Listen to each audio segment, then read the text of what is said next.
into the heart of a family in Casablanca. Here's what I love about travel.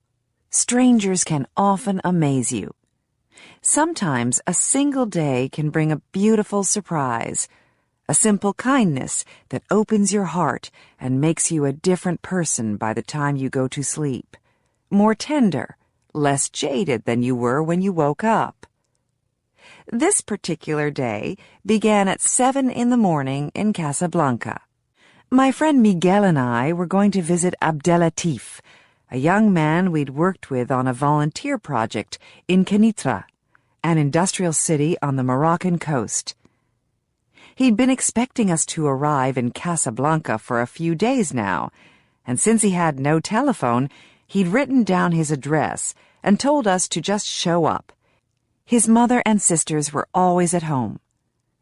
As my plane was leaving from Casablanca the following morning, we wanted to get an early start so we could spend the whole day with him. Apparently, the address Abdelatif had written down for us was hard to understand, and when we got into the neighborhood, our taxi driver started asking directions.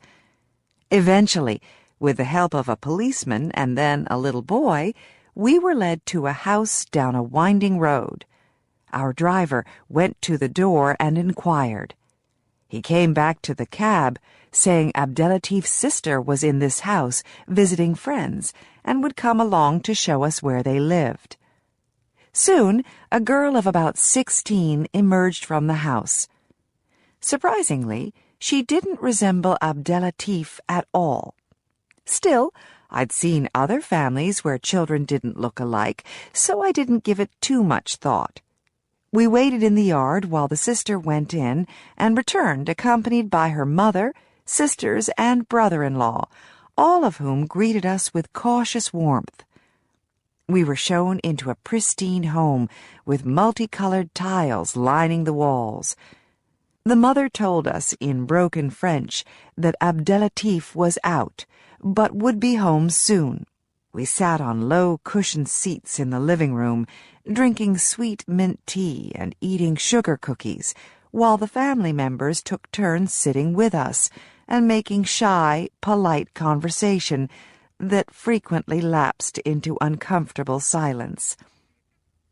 As anything was said, Miguel would say, "What?" and I would translate the simple phrase for him. "Nice weather today. Tomorrow perhaps rain." An hour passed, and as the guard kept changing, more family members emerged from inner rooms. I was again struck by the fact that none of them looked a thing like our friend. How did Abdelatif fit into this picture? Was he adopted? I was very curious to find out. After 2 hours had passed with no sign of Abdelatif, the family insisted on serving us a meal of couscous and chicken. "Soon" was the only response I got when I inquired as to what time he might arrive. But at last we heard the words we had been waiting for. "Please," said the mother, "Abdelatif is here." "Oh, good," I said. And for a moment, before I walked into the living room, his face danced in my mind. The brown eyes, the smile filled with radiant life. We entered the lovely tiled room we'd sat in before, and a young man came forward to shake our hands with an uncertain expression on his face. "Hello, my friends," he said cautiously. "Hello," I smiled, slightly confused. "Is Abdelatif here?" "I am Abdelatif." But... I looked from him to the family and then began to giggle nervously. I'm sorry. I'm afraid we've made a bit of a mistake. I'm so embarrassed." What? Miguel asked urgently. "I don't understand. Where is he?" "We've got the wrong Abdelatif," I told him, and then looked around at the entire family who'd spent most of the day entertaining us. "I'm afraid We don't actually know your son." For a split second, no one said anything, and I wished I could disappear right there on the spot. Then the uncle exclaimed heartily, "It's no problem." "Yes," the mother joined in. "It doesn't matter at all. Won't you stay for dinner, please?" I was so overwhelmed by their kindness that tears rushed to my eyes. "Thank you so much," I said fervently. "It's been a beautiful, beautiful day. But please, could you help me find this address?" I took out the piece of paper Abdelatif had given me back in Kenitra, and the new Abdelatif, his uncle, and his brother-in-law came forward to decipher it. "This is Balal Abdelatif," said the second Abdelatif, recognizing the address. "We went to school together. He lives less than a kilometer from here. I will bring you to his house." And that is how it happened. After taking photos and exchanging addresses and hugs and promises to write, Miguel and I left our newfound family and arrived at the home of our friend Abdelatif as the last orange streak of the sunset was fading into the dark night.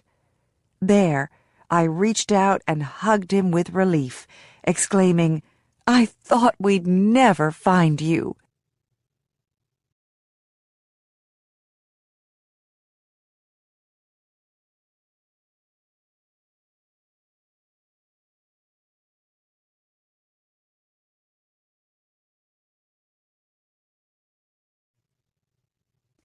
Travel for good. Travel can inform and educate, as well as connect people from all over the world. Through travel, people have the capacity to change the world for the better. Read how these socially conscious individuals are using travel to affect change around the world. Video Kid. A New York City high school student is bringing adventure to a new generation. Every traveler knows that learning some of the local language is part of the fun of visiting new places. But frontside, flipside, backside, crooked grind, kickflip? This is the language of the skateboarding world. It's what has permitted 15-year-old Booker Mitchell to travel to countries like Spain, Nicaragua, and Brazil. With the help and support of his filmmaker mother and his father, Mitchell writes and stars in a series of short video segments on the internet that reveals the world through the eyes of young people. Viewers can go to his website and follow the star as he navigates different countries by skateboarding and surfing with local kids. Travel shows for grown-ups have these really excited hosts who talk about museums, says Mitchell. Our motto is live life outside, and we're trying to show how young people really live. These online episodes show the gregarious teen as he visits new places, makes friends, and discovers the music, art, food, and geography of different countries. His mother says, ever since he was little, Booker kept journals. Wherever we traveled, I took videos. One day, we realized we were documenting the world as a kid experiences it. And with each trip comes new revelations. One recent expedition to the Amazon taught Mitchell an especially important lesson. You wouldn't expect anyone in the Amazon to know how to skate, but I made friends and realized that even in the middle of nowhere, kids live the same way I do. Lesson learned. Always bring my board with me. Across a continent. Two adventurers are walking across a continent to raise money for clean water. When travelers speak of doing a trip from Cape Town to Cairo, one thing seems certain. They're not talking about walking. But a pair of adventurers is doing just that. Amy Russell and her teammate Aaron Tharp are walking the 11,000-kilometer stretch from South Africa to Egypt with the aim of finishing their journey in 2 years. They are raising money for Charity Water, an organization that delivers clean water to people in developing countries. Russell, 24, says that her 2-year adventure is the most direct way of documenting the effect that clean water can have on remote communities. It also benefits some of the 800 million people on the planet who don't have access to safe water.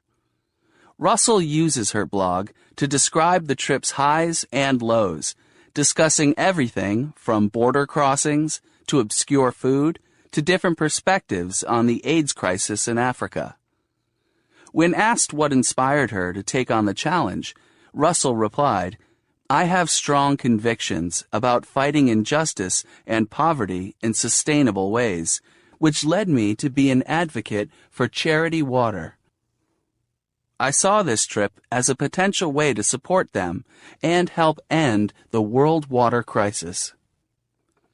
Russell rejects the idea that travel is temporary and that its effect is short-lived. I think travelers should be advocates. If you see a situation that needs help, get involved with an organization that gives voice to the people you met. When you let your travel experiences change you and return home with your new mindset, you'll be a better person for it, and in turn, create a better world everywhere you go in the future. Clever risks, great rewards. One man is finding creative ways to raise money for the causes he believes in. Deep-sea caves, towering cliffs, migrating whales. Tasmania's raw beauty sets the perfect stage for ecotourism. For Robert Pennicott, a tour operator, the Tasmanian coast is also the reason he got into philanthropy, having co-founded a coastal conservation fund in 2007.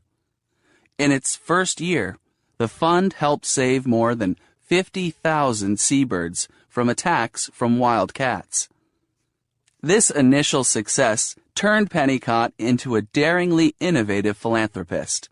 In 2011, he circled Australia in a rubber dinghy to raise money for research into eradicating polio.